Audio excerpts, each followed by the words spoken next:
WDAF, Kansas City. Dan Henry, WDAF Local News at 11. The outlook for Kansas City, cool.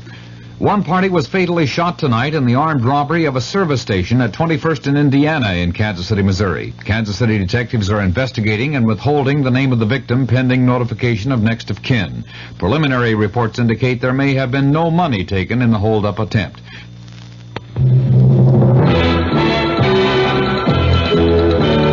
News of the hour on the hour from American Information Radio. This is Richard Wall from Los Angeles, and at this hour, President Nixon says he's given Congress and the public all relevant evidence on Watergate and related issues. And in Phoenix, Arizona tonight, the president told a Republican rally, "The time has come to get Watergate behind us and get on with the business of America."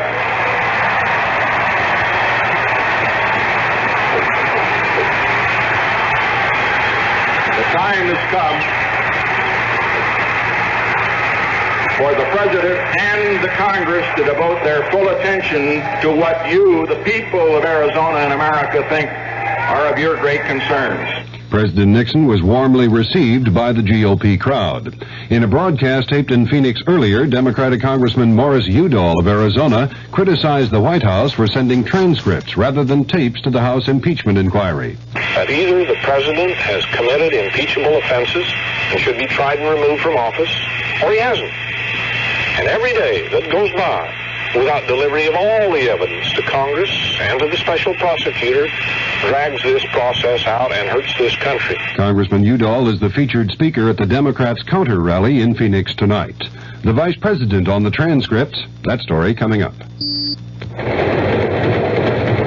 Paper's full of those women again. They say they don't have equal opportunity. Ridiculous. I don't know, Bob. I'm beginning to see they may have something there. What do you mean? Your daughter Mary Jean's doing all right, isn't she? Oh, yeah, just great. She's finishing college with almost a straight A average. Cost me $15,000. Hey, she wants a job in publishing. Can I send her to see you? Sure. Always glad to have a bright, pretty girl like Mary Jean around. We'll start her in the typing pool. Typing pool? Good college, great grades, and a $15,000 diploma so she can be a typist? If she were a young man, would you say the same thing? Let's stop neglecting one of the greatest untapped resources we have, the young women of our country. They deserve the same breaks as young male graduates who often move into executive training jobs straight out of college. Stereotyping women constantly as office workers only is just not fair. Woman power, it's much too good to waste. This message sponsored by the Now Legal Defense and Education Fund. Vice President Gerald Ford has outlined his impressions of the transcripts released in answer to the House Judiciary Committee subpoena for tapes for the impeachment investigation. Correspondent Bill Zimmerman reports from Myrtle Beach, South Carolina. The Vice President told a news conference here in Myrtle Beach, South Carolina, that he has been disappointed at some of the talk and harsh language indicated by the edited White House transcripts. Said Ford, you can't help but be a little disappointed in what you've seen and read. But overall, the Vice President said he still believes President Nixon is innocent of Watergate and its cover-up. Bill Zimmerman, ABC News, with the Vice President in Myrtle Beach, South Carolina. State tax officials in Sacramento say President Nixon has paid more than $5,000 in back taxes, interest, and penalties here in California. Senator Edward Kennedy says he disagrees with critics who say President Nixon might give away too much on nuclear arms limitation with the Soviets to draw attention from Watergate. Kennedy says the president should make a Moscow trip this summer. U.S. officials with Secretary of State Henry Kissinger in Damascus say there was some progress toward a disengagement agreement with Israel in Kissinger's talks with Syrian President Hafez Assad. But Reuters quotes sources in Damascus as saying there was no agreement by Assad and Kissinger on any point. In San Francisco, the FBI says it's believed that Patricia Hearst stayed in the Symbionese Liberation Army apartment raided last night.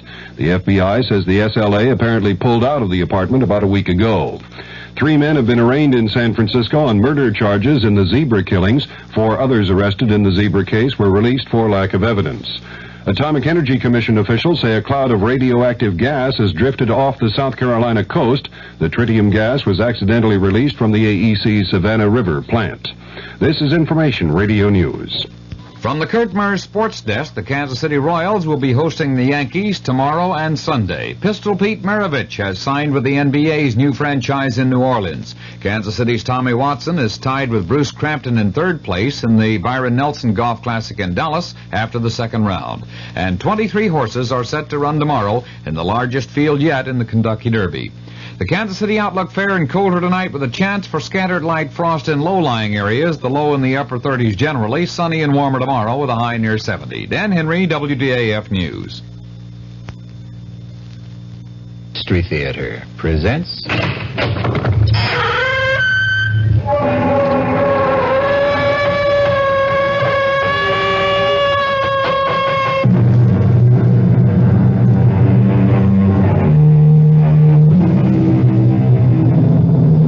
Come in. Welcome. I'm E.G. Marshall. Welcome to another hour of mystery and suspense, to a terrifying battle of wits. Our play poses a dilemma you have never faced, or are likely to face in your lifetime. Whether to commit the murder in your heart when your mind tells you to restrain yourself. Listen to what happened to one man, Thomas Drake, who did face that dilemma, and what he did about it. Professor Mallory, if you're a friend of Emery's, you've got to tell him to stay away from my wife. Really now, Drake, I don't like to interfere in the personal life of faculty. You must. You must tell him, or I won't be responsible. I don't want to kill him.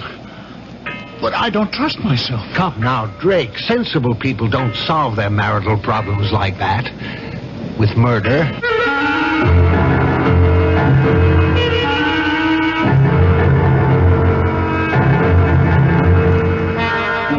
Our mystery drama, Under Grave Suspicion, was written especially for the Mystery Theater by Hank Warner and stars Ralph Bell. It is sponsored in part by the Kellogg Company, makers of Kellogg's Special K cereal, and by Anheuser-Busch Incorporated, brewers of Budweiser. I'll be back shortly with Act One. You've seen the Budweiser commercials on television, and maybe you've wondered how long people have been putting that famous Bud label on things. Well, not as long as the brewers of Bud have been putting things on the label. Things like a list of Bud's most important ingredients. Quote, brewed by our original process from the choicest hops, rice, and best barley malt. And things like the following statement. This is the famous Budweiser beer. We know of no brand produced by any other brewer which costs so much to brew and age. Our exclusive Beechwood aging produces a taste, a smoothness, and a drinkability you will find in no other beer at any price. Unquote. Yes, brewing beer right does make a difference. Read the Bud label. Taste the king of beers, and you'll agree, when you say Budweiser, you've said it all. Anheuser-Busch, St. Louis. A, we're the action corps. C, we contribute more. T's for the teamwork of our crew. I, our ideals are high. Oh, oughtn't you apply? Means it's now that we need you.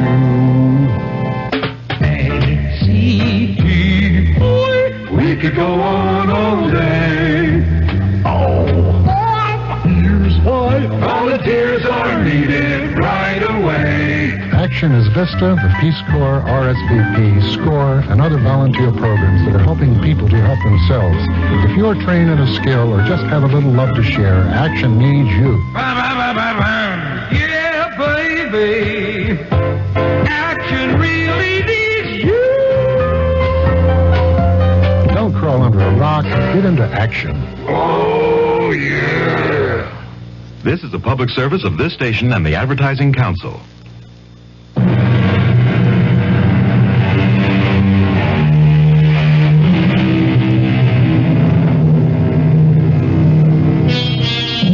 Have you ever returned home late one night and listened in the still darkness, tense and trembling, hoping and praying that you would not hear the whispered passions of your wife and a stranger. Fearful that you would not control a blinding fury to kill. That man getting out of the car on that dark dead-end road on the windswept bluff overlooking the desolate Long Island Sound beach, hurrying by cloud-veiled moonlight down the winding footpath through the scrub pines and brush to his isolated cottage, is Thomas Drake. Despondent, depressed.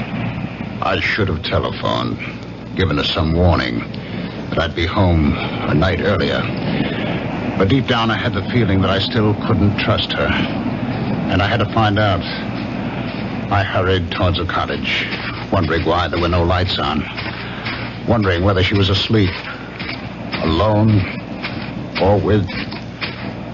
I walked around from the back of the house, across the gravel mound, toward the waterside porch steps, not caring whether the crunch of my footsteps could be heard inside.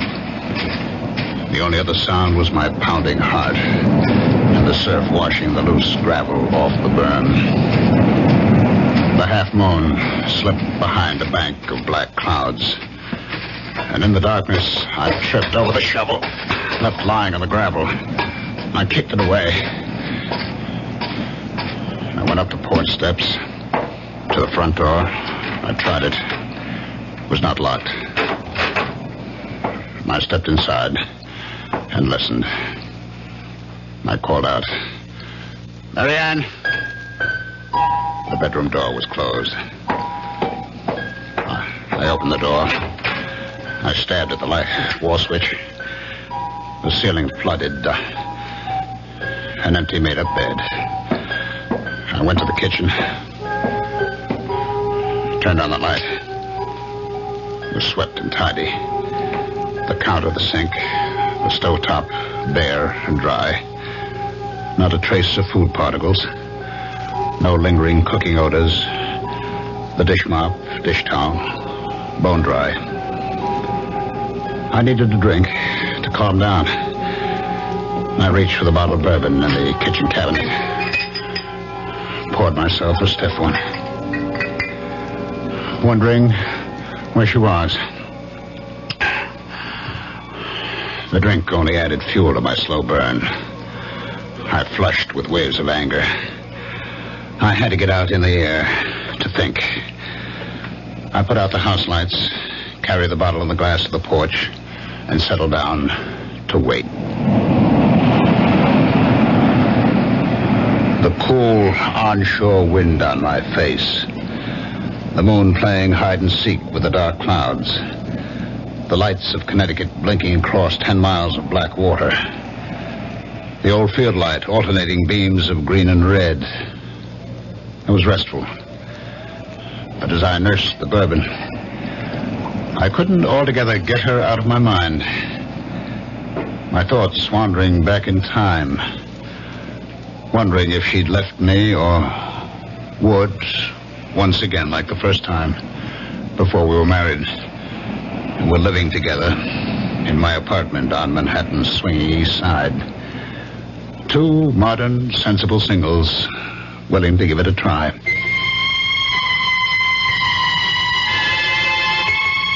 I had a job then. Good job. I was a vice president with electronics engineering. I got home that night. It was Friday night, about 8 o'clock. And as I let myself in... Yes, dear. I heard her talking on the phone. Come on up, Jack. Oh, ask the doorman to hold a cab. He just got home. Well, who was that, Jack Harrison? Of course. Who else? You know, I'm getting tired of his hanging around. Why did you tell him to stop calling you? He didn't. I called him. You look so surprised, Thomas. You don't have the time anymore for anything but dear old electronics engineering. You did phone me you wouldn't be home for dinner, so I called him. There's a movie I want to see. That's the third time this week. Oh, I didn't know you were counting, darling.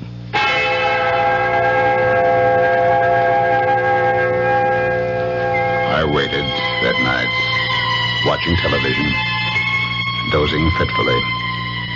My mind going back to the smiles and looks they had exchanged as they left. I could see them after the movies going to the Purple Camellia for nightcaps and the wild rock of the panting cougars, and then senses-stimulated bodies pulsating with savage beats to spend the night with him.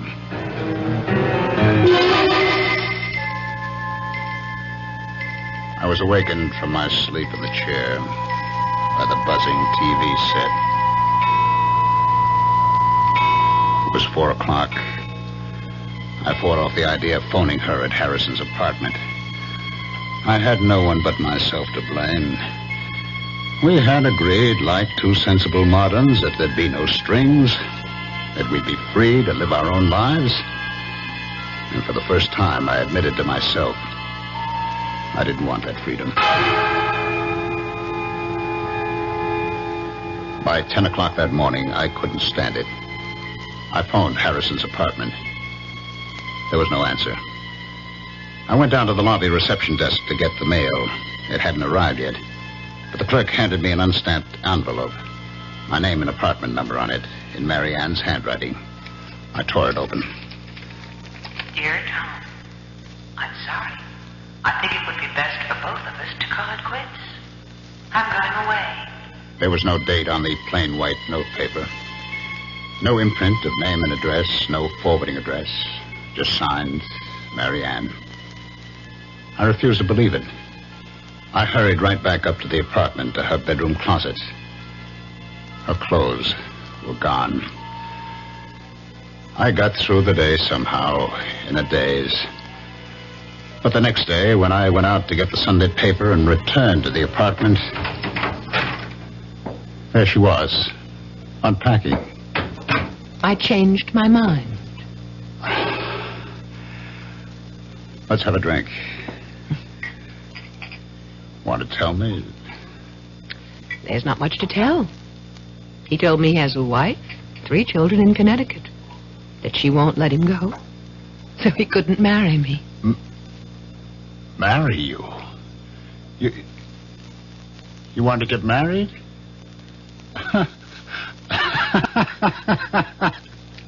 Is that all? You wanted to get married? Will you marry me? Yes.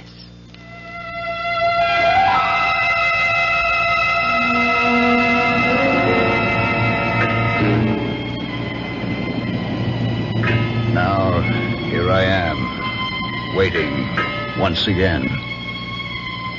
Like two sensible moderns, we adjusted to marriage. We seemed to be making a go of it. Until I lost my job and the cutbacks of government contracts. We subleased the apartment, moved to the cottage to make the rounds of electronic firms on Long Island. I sat there on the porch, waiting once again, looking up and down the beach. And suddenly I saw a flashlight about 100 yards down the beach. It moved around, but it did not advance. And then it went out. I listened. The crunch of footsteps on gravel, carried by the wind, grew louder. I could make out the silhouettes of a man and a fishing rod on his shoulder. He was alone, hugging the waterline. As he came abreast, I called out, any luck? It was Professor Mallory of the State University Marine Laboratory at nearby Flax Pond. Oh, not a thing. I was hoping to pick up a striper. Line got snarled and the reel too tangled to bother with tonight. Well, I'm just having a nightcap. Did you join me, Professor? Yeah, I could stand one short one. Getting a bit nippy. We talked. He sipped his whiskey. I don't know how many I had. He talked about projects at the Marine Lab, the need for more state funds for research on wetlands, water pollution, erosion. He knew I was trying to get relocated, had given me a letter to an executive at the Grumman plant. Hear anything from Grumman? No, not a thing.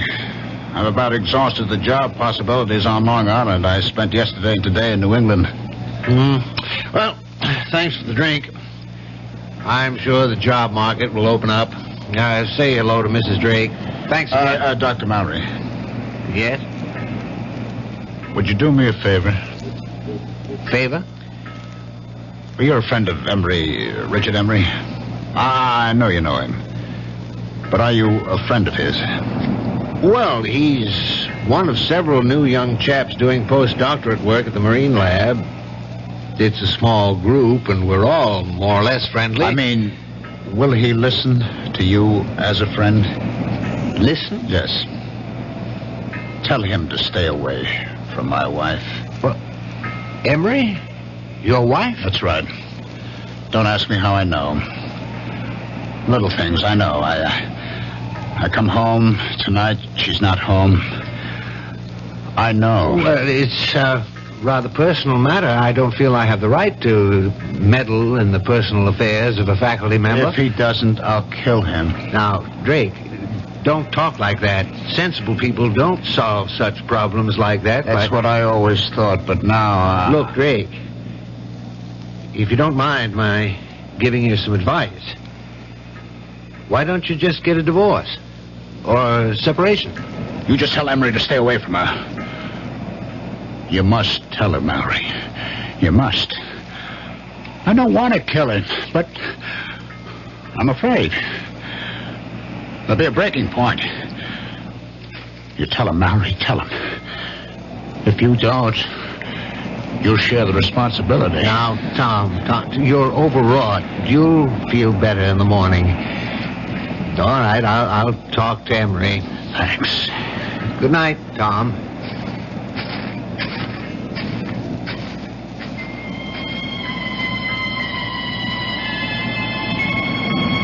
I picked up the bottle. It still had about one drink in it. I walked down to the waterline. I swallowed what was left in the bottle. And with swelling anger, I flung it into the waves. I turned back towards the cottage and stopped. I saw a flashlight down the beach. I could make out two persons walking towards me. And then the light was out. And silhouetted against the night sky, two forms embraced as one. And then, carried by the wind rising out of the northeast, I heard the teasing laughter of Marianne.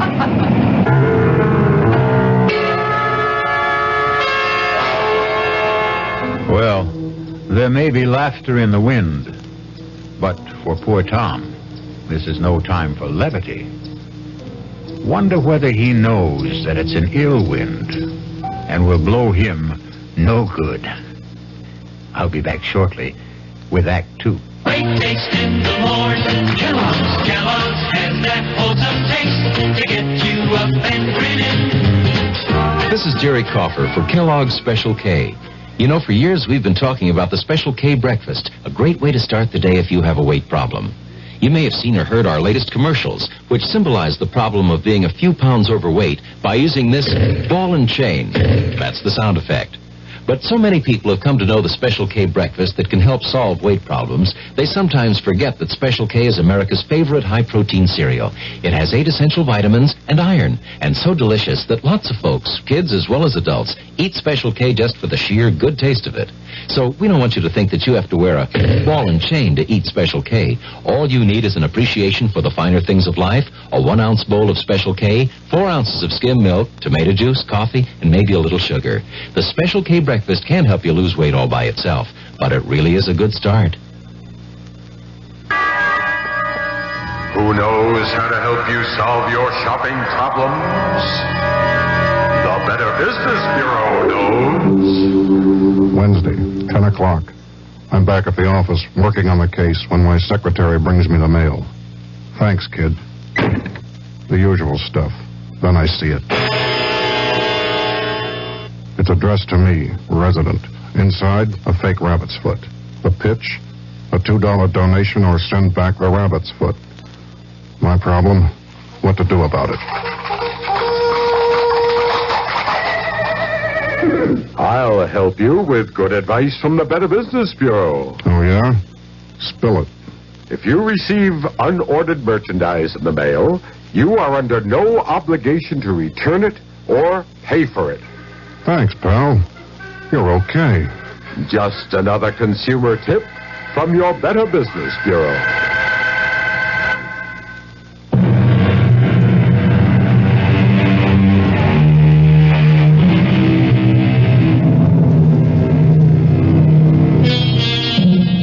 Now, what's a fella to do?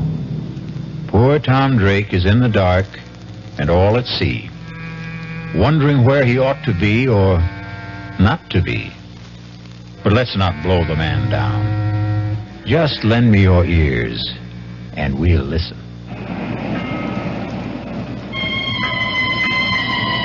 Their embrace in the dark was brief, and they started walking towards the cottage without using the flashlight. For a split second, I thought of walking towards them for a showdown. But Mallory's promise to talk to Emery made me put aside the impulse. I ducked behind a line of boulders that formed a breakwater above a high water line. They stopped in front of the cottage. From behind the boulders, I watched and listened. That was a good hike. Yeah. Let's go inside. Oh, let's sit out here for a while. It's such a beautiful night. I'd like a cigarette. Okay. He sat down beside her, struck a match, cupped it in his hands and held it to the cigarette in her lips. In the glow from the match flame, her face flushed, her eyes dreamy with desire. I knew I would never give her up. I'm going out to Montauk next week. It's a long Monday holiday weekend. How about coming with me? I'd love to, but I'll have to figure out some excuse to be away.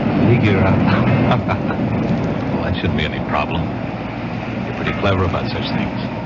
I'll think of something. I couldn't help thinking she was pretty clever about such things.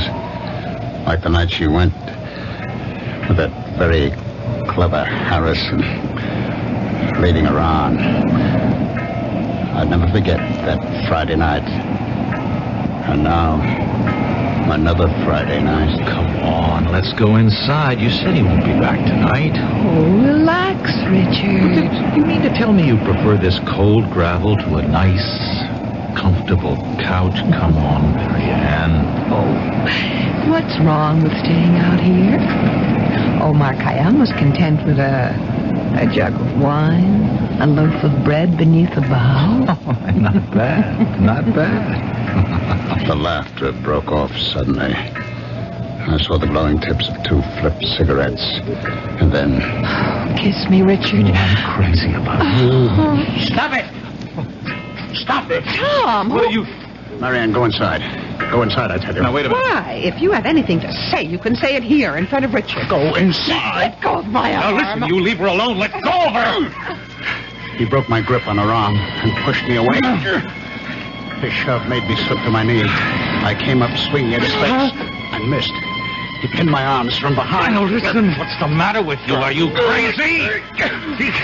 I broke out of his grip, stepped back from him, and fell across the shovel. I grabbed the handle, jumped up. No! And swung at Emery. Too late for me to stop the swing. No! As she rushed in between us, the sharp edge of the shovel hit her in the back of the head. Oh, my God. I stood there, holding the shovel, unable to move. My eyes fixed on her face as Emery knelt down over her with the flashlight.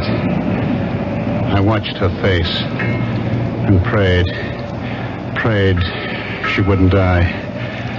I trembled with fear and anguish, telling myself this couldn't be. It was a nightmare. Emery turned the flashlight on me, studied my trembling lips, my glazed eyes fixed on Marianne. She's dead. I heard him, but didn't answer. I couldn't take my eyes off her. Drake, did you hear what I said? She's dead. You killed her. You better go in the house and call the police. I looked at him, puzzled. My mind, my eyes, my memory playing tricks on me, wondering who he was. Harrison? Jack Harrison? Mocking me the night he took her to the movie, telling me we'll be back. What's the matter with you, Drake? Don't you hear me? Call the police. I'll tell them. I'll say it was an accident. She tried to steal. I don't think you've heard a word I said. I'll call the police myself. Where are you going, Harrison? Call the... Who's Harrison? I'm Emery, Richard Emery. Drake. I'll be right back. Don't turn your back on me. What? He looked back as I swung the shovel, his mouth open, his eyes unbelieving. He went down. I hit him again.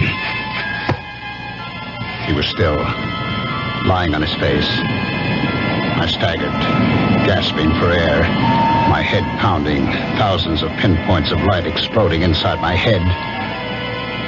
I sank down on the steps of the porch, holding my head in my hands, trying to clear my head, groping to recall, understand what had happened to me, to them. Slowly, the horror of it all returned. Marianne was dead. I turned the other body face up. It was not Harrison. It was Emery.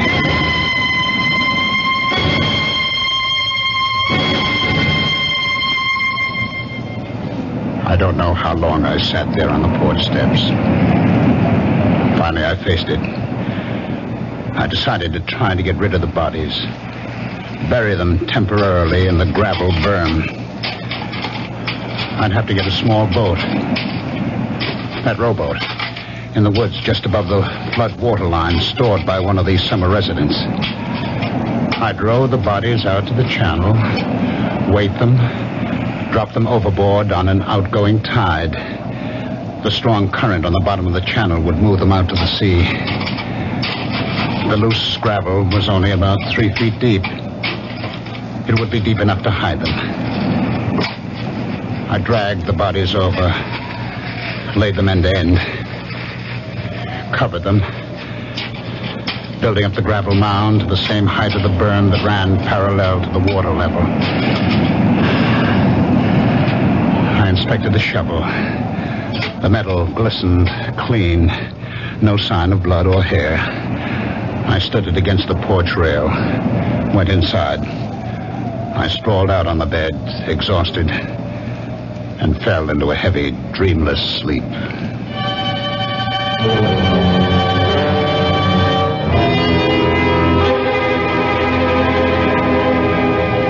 I woke up the next morning about an hour after sunrise. My mind clear, instantly aware of what had happened, what I had done. I jumped off the bed, went to the porch door, looked at the gravel graves on the burn. It looked natural, peaceful, like a cemetery. I knew what I had to do. I put on the coffee, showered, changed my clothes. Became aware that her clothes were still hanging in the closet. I got the old note she had left me on that weekend with Harrison. Read it over and over as I had my coffee on the kitchen counter. I turned on the radio for the weather. The Bureau reports Hurricane Gilda moving past Cape Hatteras, leaving a devastating... I placed the note on the counter, carefully spilled a spoonful of coffee on the counter, wetting a large corner of the paper, and then blotted it with a paper towel. I knew I'd have to keep checking the weather, but first get rid of her clothes. I put them in a large plastic garbage bag. I knew I'd have to stay close to the cottage until I got rid of the bodies. Lay in a supply of food, so I drove to the supermarket, put the clothes into the collection bin of the Salvation Army on the parking lot. I did my shopping and was back in less than an hour. I went up to where the rowboat was on the bank of trees. It looked all right. Aluminum, light enough to drag. The oars were in it, and burlap fish bags, strong enough to hold the rocks I'd use for weights. I'd have to wait until dark to move the bodies. In the meantime, I could move the boat. It was a couple of 100 yards. I placed the boat on top of the grave. By nightfall, the Coast Guard was sending out small craft warnings, and all through the night, I was glued to the radio for weather checks, feeling trapped, helpless to do what I had planned. I finally fell asleep on the couch. I was awakened by the Sunday morning church music and a loud knocking on the porch door. Hey, are you in now? I didn't recognize the voice. I hesitated. The knocking stopped. I heard him walk down the porch steps. I put on my shoes, went to the door. He was sitting on the edge of the transom of the boat, his back to me, smoking a cigarette, fishing pole across his knees. It was Mallory. He turned. Didn't wake you, did I? I heard the radio, and I thought I'd stop by. Feel all right? Okay now, but yesterday, what a head. All day. How about some coffee? Oh, thanks, but I've got to get back to the lab. I didn't know you had a boat. Well, it's not mine. Belongs to the Johnsons. I saw a couple of kids dragging it out of the patch of trees up there. They ran when I started towards them. Thought I'd better keep it here for them. I guess it's safe enough here, unless we get that hurricane. I'd pull it up on higher ground if the weather gets worse and Gilder doesn't move out to sea. Well, I'm glad to see you feeling better. Dr. Mowry, did you get a chance to talk to Emery? No. Matter of fact, I haven't seen him. I stopped by his room Friday night after I left you. He wasn't in. I left a note to call me. I didn't hear from him all day Saturday. He wasn't in Saturday night. Not in his room this morning either. It's not like him to go off without a word. I've been thinking over, Dr. Mowry. It's no use talking to Emery. I can't keep it tied to me. She's left me. Oh, did she? I'm sorry. Perhaps for the best. Well, she didn't get home Friday night and left me a note. I found it in the kitchen Saturday morning. Is she leaving you for Emery? She didn't say. I see. Uh-huh. Well, I'm sorry, Drake. I really am.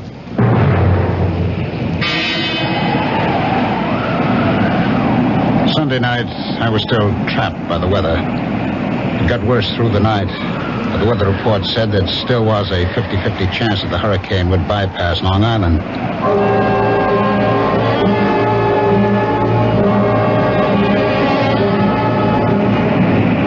About noon the next day, the wind died down. I stood there by the rowboat, wondering whether I should take the chance in broad daylight. Long Island Sound was still, calm as a lake. I heard a helicopter coming across Crane Neck. Routine patrol of the shore. I could read Suffolk Police.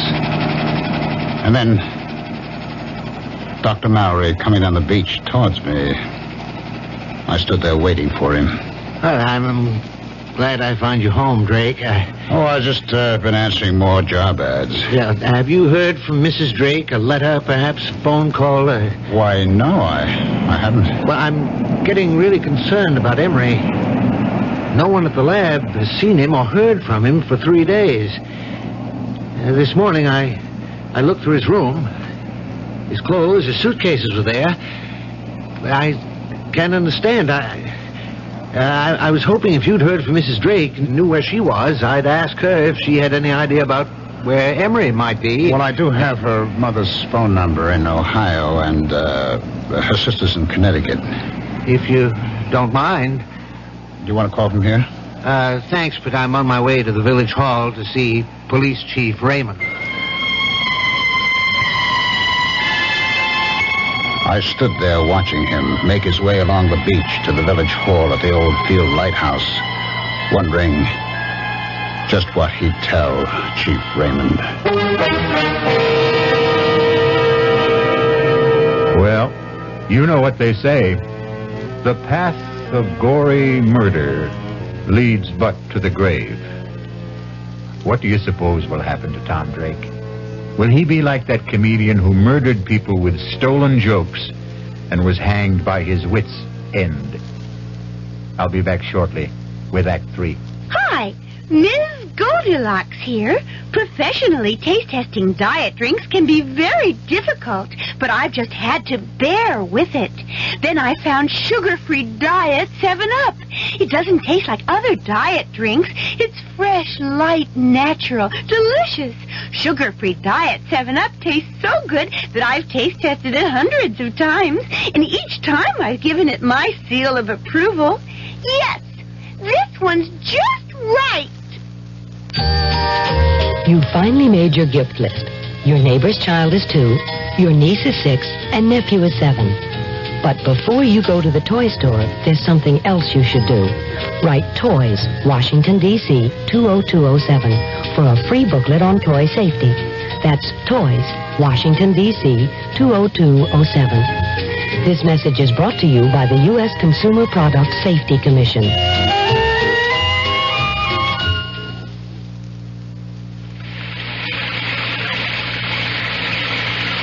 Sometimes a gentle rain in one place adds up to a raging torrent in another. A torrent that can uproot lives as well as trees. To remedy the things that can be remedied in a disaster, America has a unique emergency force, the American Red Cross, America's good neighbor. Red Cross is on call 24 hours a day, every day, to cope with emergencies, whether they're on the next block or a continent away. Most of the help that's given is from volunteers. The money's from volunteers, too. Volunteers like you. If you need help, join us. If you can give help, join us. The American Red Cross. Help us help people. Just like you.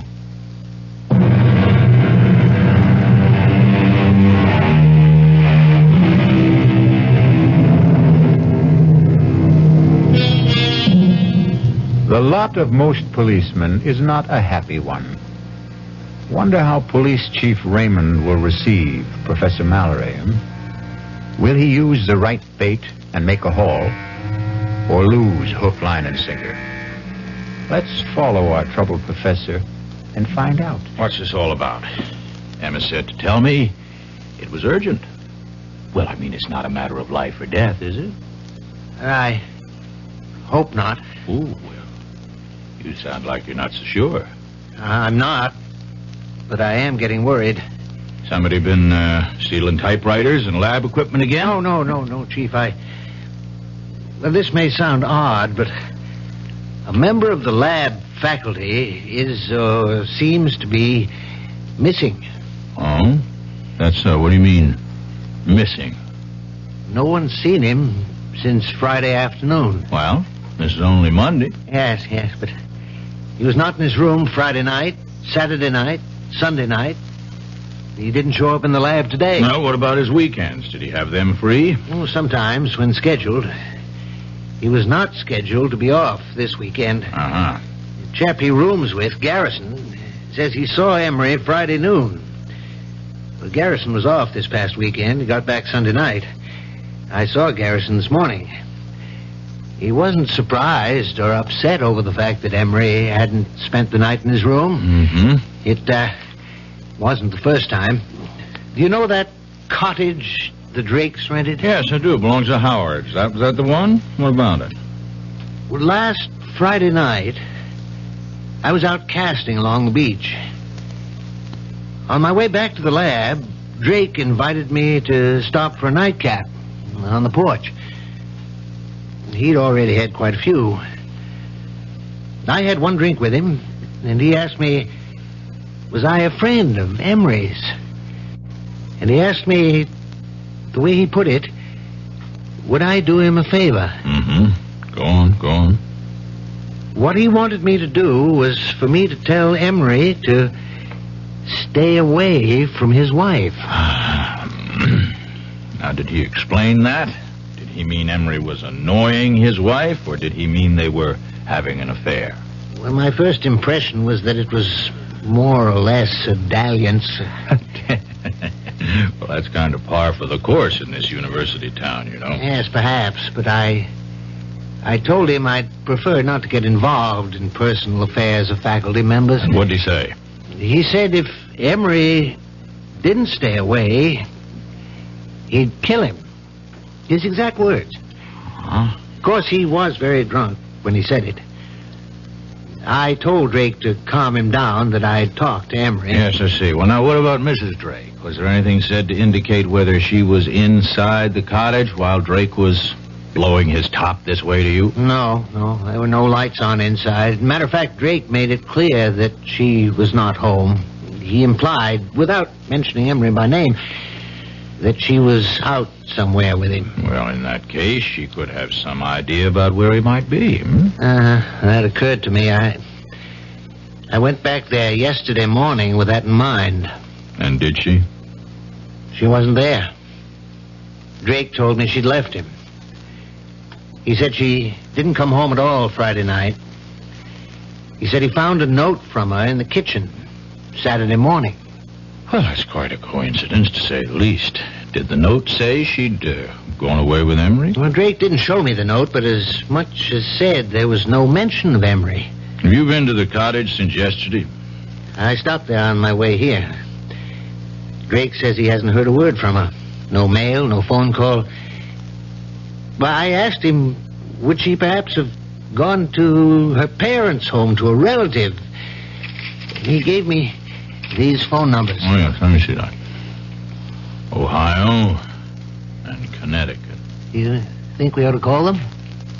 No. I'll drop in on Drake. I'd rather he made the call. You see, if we can't locate Mrs. Drake and you don't hear from Emery, that leaves us with 2 missing persons. We'll put out an all-points teletype alarm, full descriptions and photos. I'll keep you posted, Mallory.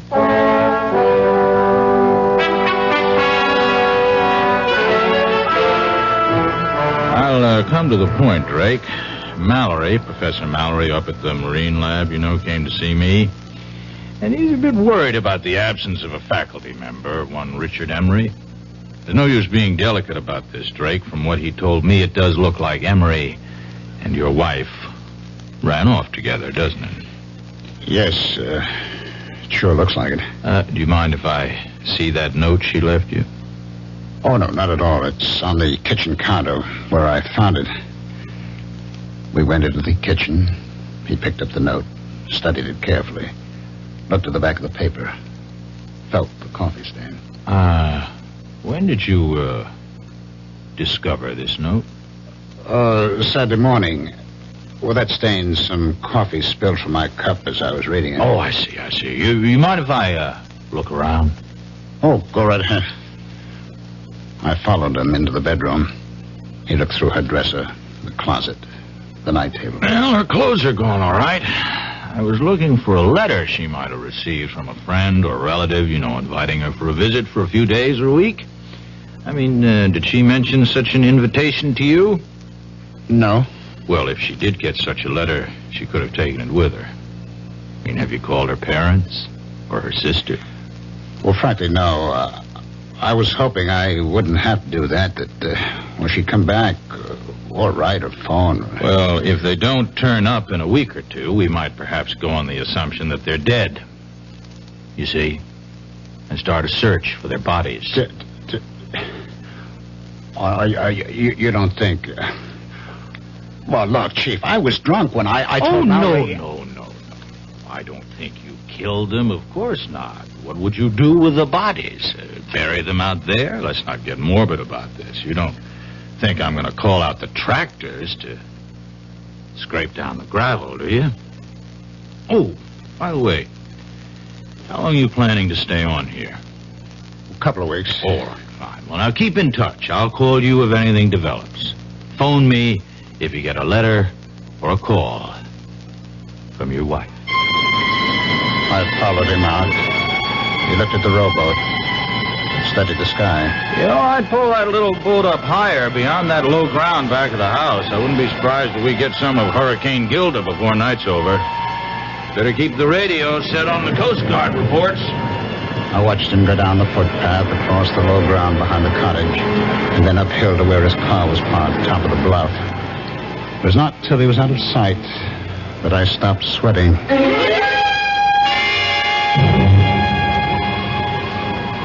It stayed calm, windless, an oppressive silence hanging over the water and the land.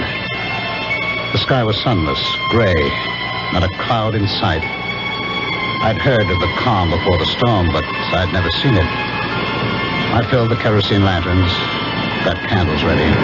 Gale warning, Cape May to Block Island. High tides 3 to 4 feet above normal with flooding along lowlands. By late afternoon, all up and down the sound, white caps galloped shoreward from as far as the eye could see. Treetops swayed and twisted in the whistling wind. The waves crashed higher on the shore. It started to rain hard. Windswept sheets of water lashed the roof and the shingled siding.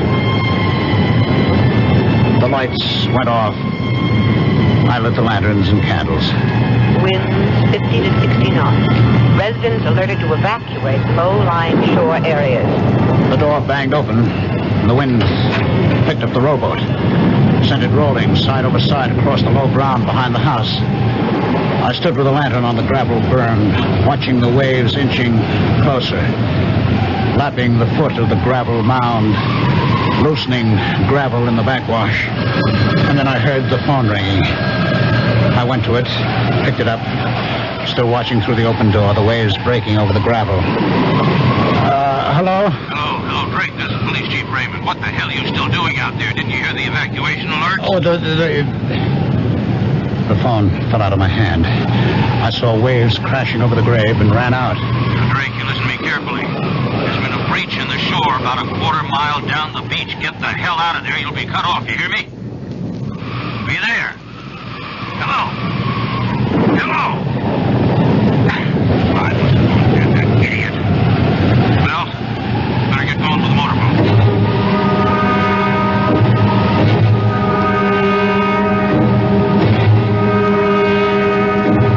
I knew I had to keep shoveling on the gravel and sand as fast as the waves washed it off. But for every shovelful I threw on the grave, the waves washed off too. I lost track of time. I knew I had to keep at it to keep the grave covered.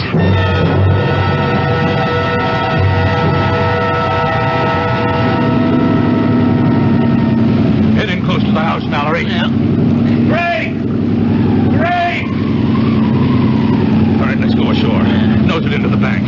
You better bring your flag. All right.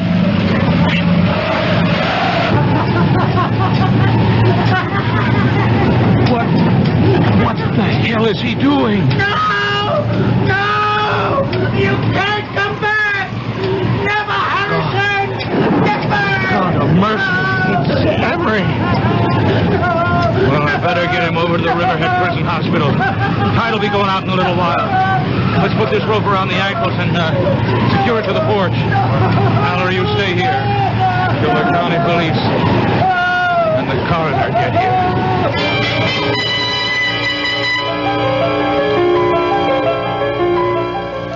Chief, I'm at the morgue at Riverhead. Dr. Henderson of the police lab gave me an envelope to get to you. He said you wanted an analysis report in a hurry. That's right. What's it say? Read it to me. It says, the coffee stain is less than a week old. The ink is at least a year old. Well, thanks, Mallory. By the way, do me a favor, will you? Leave a note to Highway Superintendent Murphy in the State Office building. And tell him I said, I won't be needing those tractors.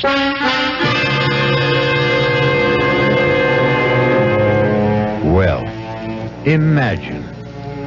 What do you think of that police chief? Isn't he the fishy character? Anyhow, we didn't have to scrape bottom. I'll be back shortly. Hello, this is Goldilocks. It seems like only yesterday that I was a little girl tasting porridge. You know, this one's too hot. This one's too cold. And now I conduct taste tests on diet drinks. And there's one I must tell you about. Sugar-free diet 7-Up. It has a fresh, natural, delicious taste. It drives my taste-o-meter crazy. Sugar-free diet 7-Up. This one's just right. Answer on. I'm building a kite out of tissue paper, and it's beginning to rain. What do I need? Umbrella or plastic kite. Answer, Ron. How many children are born with birth defects? 250,000 a year in the United States. What's being done? The March of Dimes supports research, medical service, and public education programs. How can I help? Answer, Ron? Like me, the March of Dimes needs money for answers. Give to the March of Dimes.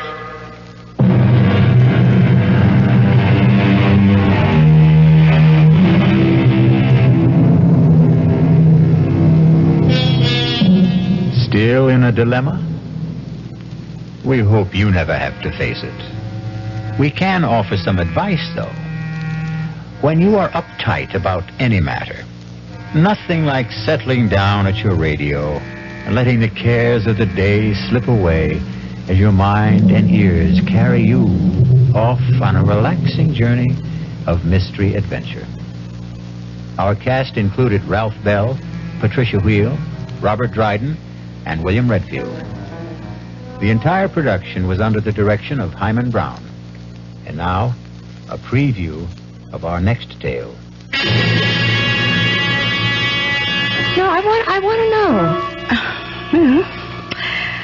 I'm afraid he had the head impaled on a pike and left to wither on the battlements. The body, of course, was interred. Oh, my God. Oh, nasty types they were in those days. How old was she? Oh, see, I think I remember. Oh, yes, 24. Just my age. So young to die and be buried forever. Well, the legend is, of course, that she hasn't been. You mean she haunts? Oh, rather. She was quite a horsewoman, history tells us. And any night, but particularly when the moon is full, she rides the grounds, searching for her lost head. Radio Mystery Theater was sponsored in part by new sugar-free diet 7-Up. This is E.G. Marshall inviting you to return to our Mystery Theater for another adventure in the macabre. Until next time, pleasant dreams.